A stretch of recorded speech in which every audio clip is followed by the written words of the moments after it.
আস্তে করে তোলো। হ্যাঁ, সুন্দর করে আনবক্সিং হোক। Pad pro 5G। ব্যাস,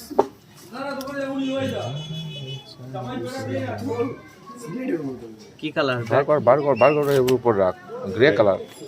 হ্যাঁ, এই তো সুন্দর। সিলেট মানে 33 ওয়াট 5000 ফাস্ট চার্জার। কি আছে আর ভিতরে? কি আছে দেখ? আর কিছু নেই, আর কিছু নেই। সিম, ব্যাস, আর কিছু নেই তো। সিমের অপশন। ওয়াক্স বেস্ট মানে হচ্ছে এরকম করে দেখবি প্যাড প্রো কিবোর্ড